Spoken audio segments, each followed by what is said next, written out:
सारा ही बदलाव हुआ भैया।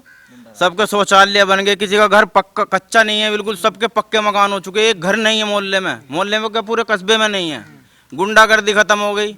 हमारे स्कूल की लड़कियां, मोहल्ले की लड़कियां वहाँ से चौपले पे भी सुरक्षित नहीं रहा करी थी। उल्टे सीधे टोन खसना, उस पर बहुत बुरा हाल था, बहुत ज़्यादा बुरा। अब तो बहुत सुरक्षा है, जंगल में, घर में, सब जगह सुरक्षा ही सुरक्षा है। रोजगार की कमी नहीं। रोजगार जहाँ, यहाँ रोजगार का मुद्दा बताते हैं कि रोजगार कमी है। अरे जहाँ बच्चा, हिंदुस्तान में बच्चा तो बाल वो कर रहा है, क्या नाम जी की मजदूरी, तो वहाँ कहाँ रोजगार की कमी रहेगी। ये तो सब विपक्ष का वैसा ही है, इनको भाई रोजगार नहीं, रोजगार की कमी नहीं है हिंदुस्तान में।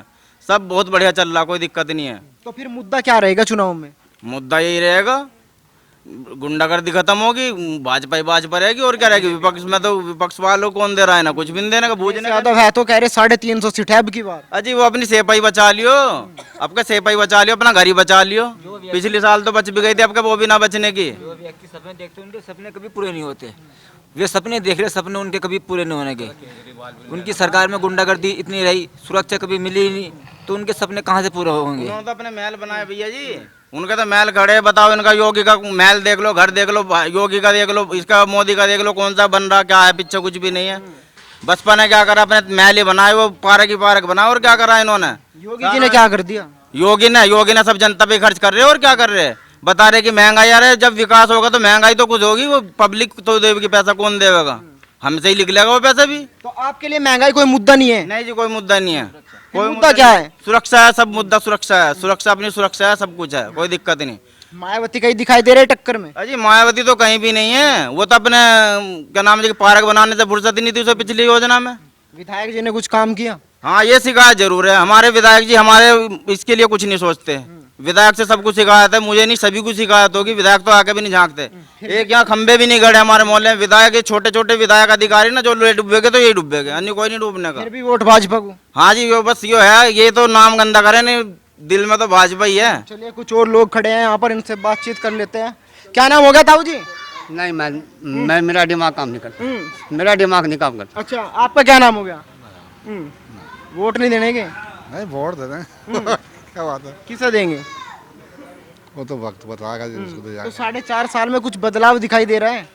है जी, हाँ, बहुत कुछ बदल गया, बहुत कुछ बदल गया 4.5 साल में। सड़कें अच्छाई हो गई, और गरीबों के लिए राशन भी बहुत दिया उन लोगों ने। क्या लग रहा है, योगी सरकार की वापसी होगी अखिलेश यादव? देखो जी, ये नहीं कह सकते, उस तो वो वक्त बताएगा। तो सरकार कौन सी अच्छी रही आपकी नज़र में? अखिलेश जी, योगी जी, सरकार कौन सी अच्छी इस रही? वक्त तो हमें अपनी योगी की सरकार सही लग रही है। आगे का वक्त बताएगा इलेक्शन में क्या होगा। अखिलेश से दिक्कत है क्या? नहीं तो चलिए, और भी कुछ लोग हैं, इनसे बातचीत करेंगे। क्या नाम होगा जी? भूषण ग्रोवर। तो ग्रोवर साहब, क्या देख रहे हैं अब की बार किसकी सरकार है? एक तरफा जीत रही है और भाजपा एक तरफा। ऐसा क्या हो गया? आप तो कह रहे हैं एक तरफा जीत रही है, लोग विरोध कर रहे हैं, भाजपा के विधायकों का विरोध हो रहा है। भाजपा के विधायकों का विरोध कहाँ हो रहा है? कहीं भी नहीं हो रहा। हमारे विधायक जी जहाँ भी जावे, उनका बहुत ज़्यादा मान सम्मान हो गया। किसी भी क्षेत्र में चले जाओ, अपने क्षेत्र में नहीं, पूरे यूपी के कहीं भी चले जाओ, उनका मान सम्मान तो देखने लायक है। लेकिन आपने देख लिया, चाहे उमेश मलिक हो, संजीव बालियान हो, विक्रम सैनी हो, लगातार गांव में नहीं घुसने दिए। राजनीतिक पार्टियों का एक स्टंट हुआ करे है, उनको भी तो कुछ ना कुछ चाहिए, रोजी रोटी। तो वे तो पिछली बार भी थे, वो इस बार भी है, वो तो हमेशा रहेंगे।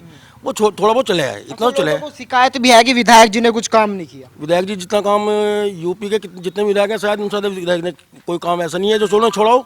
एक गांव विधानसभा का ऐसा बचा हुआ नहीं है जिसमें विधायक जी का काम ना हो। एक सिंगल गांव नहीं बता सकते आप। 4.5 साल में कोई काम बता सकते हैं उनके? 4.5 साल में आप घूम लो, लाइट की व्यवस्था देख लो आप हमारे क्षेत्र की। आप यहाँ पे जो सड़कों का जो जाल बिछा हुआ है वो देख लो। और सबसे बड़ी जो सरकारी मकानों की जो सुविधाएं मिली हैं, जो लोगों के खाते में 2.5 लाख रुपए, तो विधायक जी के तो प्रयास हैं। वे कहाँ से आ रहे हैं? जिस तरीके से अखिलेश यादव कह रहे हैं 350 सीट लेके आ रहे हैं, जनता परेशान है योगी जी से। हाँ, 350 सीट आ रही है उनकी। एक टेंट हाउस है वहाँ पे, शायद उन्होंने बुक कर रखी है, मेरे सुनने में आया अभी। कोई गुप्ता टेंट हाउस है, तो वहाँ मेरे ख्याल से शायद 400 सीट भी ला सकते हैं। वो गुप्ता टेंट हाउस आ रही है। तो सबसे बड़े मुद्दे क्या होंगे चुनाव में? सबसे बड़ा मुद्दा विकास का है। विकास नंबर 1 पर चल रहा है। सबसे बड़ा मुद्दा है आतंक का। बिल्कुल भयमुक्त समाज दे रखा है भाजपा ने इस समय, भयमुक्त। इस समय रात को 11 बजे 12 बजे आप अपनी धी बेटी के साथ कहीं भी सड़क पर गुजर सकते हैं। जो अखिलेश यादव ये कह रहे हैं कि 350 सीट लेकर आ रहे हैं, मैं लावड़ की नहीं, मैं आसपास के क्षेत्र की बता रहा हूँ कि दिन में किसी की लड़की स्कूल नहीं जाती थी। ये सब जानते हैं, जितनी जनता बैठी हुई है। वो दिन भूल गए वे? इतना बुरा हाल? अरे सब आप मीडिया लोग छापते थे, आप ही लोग छापते थे ना सबसे ज़्यादा। कि आज वहाँ की लड़की छेड़ी गई, आज ये हुआ, आज वो हुआ। आज क्यों कहाँ चले गए वे गुंडे बदमाश? आज क्यों नहीं किसी की लड़की छेड़ी जा रही? कहाँ गए वे लोग? तो क्या कानून व्यवस्था सबसे बड़ा मुद्दा रहेगा जब चुनाव आएगा? सबसे बड़ा मुद्दा होता है और होना भी चाहिए। अगर कानून व्यवस्था सही है तो हर चीज़ अपने आप सही हो जाएगी। आज मैं कारोबार कर रहा हूँ, कानून व्यवस्था अगर मेरे को सही मिली हुई है तो मैं रात को किसी भी समय अपने घर जा सकता हूँ अपने पैसे लेकर। आपको मालूम है अखिलेश के टाइम पर यहाँ पर कितनी लूट खसोट हुई थी? मेरे ख्याल से सबको पता होगा, राजू के साथ लूट हुई थी, सबके साथ हुई थी। मेरे ख्याल से 10 किस्तों में अपने क्षेत्र बता सकता हूँ। आज तो नहीं कहीं लूट खसोट हो रही। लेकिन महंगाई का मुद्दा उठाया जा रहा है, पेट्रोल, डीजल, सिलेंडर। जिस घर का खर्चा आपसे 5-7 साल पहले इस गवर्नमेंट से पहले 8,000 रुपये महीना का था, आज भी हिसाब लगा लेना 8,000 रुपये आ रहा है। ये एक हवा बना गया है। आप ये बताइए दाल क्या रेट थी 2014 में? मालूम है आपको? उड़द की दाल 200 रुपये किलो थी, आज उड़द की दाल 98 रुपये 95 किलो अच्छी वाली दाल मिलती है। 2 चीज़ों पे रेट बढ़े हैं, 8 चीज़ों पे रेट घटे भी हैं। आप अपने घर का खर्चा बता दो मुझे।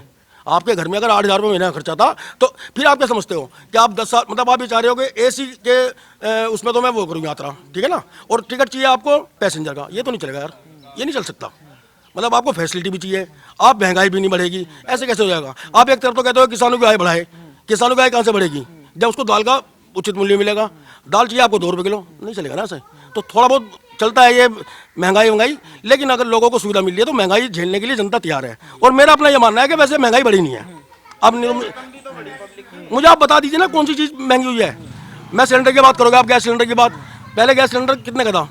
आप 2014 का रिकॉर्ड उठा के देख लो, मैं बता दूंगा आपको कितने का था। 910 रुपये का। आप 2014 का रिकॉर्ड उठा के देख लो, मैं बताता हूँ। मेरे खूब याद है कि सुबह 4 बजे हम लोग इस चीज़ के लिए लाइन में लगते थे कि आज एक सिलेंडर लेना है। सर्विसमैन सर्विस में नहीं जा पाता था। और सबसे बड़ी बात मैं बताऊं, मेरा खुद का गैस का काम था, हम लोग पैसा कमाते थे उस टाइम पे इन चीज़ों से। ये तो चीज़ें बंद करी है सरकार ने, भ्रष्टाचार बिल्कुल खत्म कर दिया सरकार ने। तो पैसा कमाते हैं, दिक्कत हो रही होगी अब? नहीं, कोई दिक्कत नहीं हो रही, कोई दिक्कत नहीं हो रही। आज सुविधा मिल रही है मेरे को, हर चीज़ मिल रही है मेरे को। मैं कोई पैसा कमाने के लिए थोड़ी पैदा हुआ हूँ। मेरे बच्चों का भविष्य सुधर रहा है इस समय। किसानों का मुद्दा बड़े जोर शोर से उठाया जा रहा है, कहा जा रहा है कि किसान परेशान है पिछले 9 महीने। ये राजनीतिक स्टंट होते हैं, ये कुछ भ्रामक चीजें ऐसी होती हैं जो विपक्ष फैलाते रहेगा। ये आपको भी पता है कि जो असली किसान है वो आज भी अपने खेतों पे बैठा हुआ है, अपने खेतों पे किसानी कर रहा है। ये आप भी देख रहे हो, इस बार देख लो ना आप। अभी ये महापंचायत हुई है, आप बता दो, आप तो मीडिया के वो मीडिया से हो, आप ये बता दो उसमें कितने % किसान थे? 80% आदमी जिनसे मुद्दा पूछा जा रहा था वो NCR NPR की बात लेके बैठे थे, तो वे किसान कहाँ रह गए? आप लोगों ने दिखाया, मैंने तो नहीं दिखाया। तो यानी आपका मतलब है कि जो सबसे बड़ा मुद्दा है वो विकास रहेगा और कानून व्यवस्था कानून व्यवस्था, विकास और कानून व्यवस्था, जिसमें ऊपर वाली कृपा है कि भाजपा नंबर 1 पर चल रही है। महंगाई को सर अभी फिलहाल आपने सुना है कि लावारिस वस्तु न छुए, इसमें बम हो सकता है? पिछले 7 साल से मैंने नहीं देखा। पहले ट्रेन में चढ़ते थे, ट्रेन में चढ़ने से सबसे पहले लिखा होता था कि लावारिस वस्तु न छुए। अब वो अनाउंसमेंट कहाँ चले गए? वो खत्म हो गए ना। आप महसूस कर रहे हैं इन अनाउंसमेंटों को? हर जगह लिखा होता था दीपावली पर, होली पर आतंकवादी घटने का अंदेशा, हाई अलर्ट पे प्रदेश, हाई अलर्ट पर देश। वो हाई अलर्ट अब कहाँ चला गया? ये पहला चांस ऐसा हो रहा है कि पाकिस्तान जैसा देश जिसकी हम शिकायत करते थे यूएनओ में जाकर, वो आज हमारी शिकायत कर रहा है। ये बहुत बड़ा अचीवमेंट है आप लोगों के लिए। तो लग रहा है आपको कि योगी जी सही तरीके से उत्तर प्रदेश को संभाल रहे हैं? क्योंकि अखिलेश यादव कहते हैं कि उनको मंदिर में चला जाना चाहिए, गोरखपुर चला जाना चाहिए। पहली बात तो यह है कि जो आदमी मंदिर जाएगा वही एक असली शासक है। ये कोई कहीं लिखा हुआ नहीं है कि जो आदमी मंदिर जाता है वो, इसका मतलब यह है कि अगर मैं मंदिर जाता हूँ तो कभी जिंदगी में मैं MLA नहीं बन सकता। आपका मतलब ये है ना, मंदिर जाने वाला आदमी तो फिर MLA बन ही नहीं सकता, मैं कभी विधायक नहीं बन सकता, मैं कभी मुख्यमंत्री नहीं बन सकता। मेरा मानना है कि जो आदमी मंदिर जा रहा है, जो आदमी पूजा पाठ कर रहा है, वही अच्छा शासन दे सकता है। राम राज का मतलब क्या है? फिर तो राम, जो हमारे प्रभु रामचंद्र जी थे, फिर तो उनको भी राज नहीं करना चाहिए था। वो भी तो एक महात्मा ही थे, संत थे वे भी एक। तो जैसे भाजपा बात करती है कि राम राज आएगा, राम राज दिखाई दे रहा है। और कैसे रामराज चाहिए आपको? कैसे रामराज चाहिए? रामराज की परिभाषा क्या होती है? रामराज की परिभाषा क्या होती है? रामराज की परिभाषा यह है कि जिसमें हर आदमी सुख शांति से अपनी गृहस्थी व्यतीत करे, उसे किसी का डर ना हो। ये तो रामराज होता है, वही हो रहा है आज की तारीख में। बदलाव दिख रहा है भाई साहब? बिल्कुल दिख रहा है। कौन सा बदलाव? पूरा बहुत पूर्ण रूप से चल रहा है। बिल्कुल जिस राम राज की बात बीजेपी करती है, राम राज आएगा, वो राम राज दिखाई दिया। बिल्कुल चल रहा है। क्या दिक्कत हो रही है बताओ? यहाँ पे पूरा संपूर्ण रूप से सब कुछ, मतलब जो भी है बहन बेटे सुरक्षित है। कौन से किसान सुरक्षित नहीं है बताओ तुम्हें? छोटा किसान परेशान है, छोटा है थोड़ा सा, बाकी मतलब थोड़ा बड़ा किसान है, किसान कोई कौन सा किसका काम रुक रहा है बताओ? अगर छोटी का अपनी लड़की शादी कर रहा है, एक लड़की शादी में कोई शादी कर रहा है 10 लाख की गाड़ी देगा, 10 से 20 लाख की गाड़ी देगा, इतनी जेल देगा, तो किस लिए परेशान किसान बताओ मेरे को? तो फिर 9 महीने से कौन है जो बॉर्डर पे बैठे? आतंकवादी बैठे, कौन बैठा है? आतंकवादी बैठे हैं, किसान साथ में आतंकवादी बैठे, कौन बैठा है? आप तुम थोड़ी कैसे मतलब अल्लाह अकबर करवा लो, कैसे अल्लाह अकबर करवाओगे तुम यहाँ पर? अब बताइए मेरे को, वो कह रहे भाईचारे के लिए बोला हमने। कौन सा भाईचारा, कैसा भाईचारा? कोई भाईचारा नहीं यहाँ पर आया। किसानों के साथ में आतंकवादी घुस रहे हैं, सीधी बात तो ये हैगी, और कोई आतंकवादी नहीं है।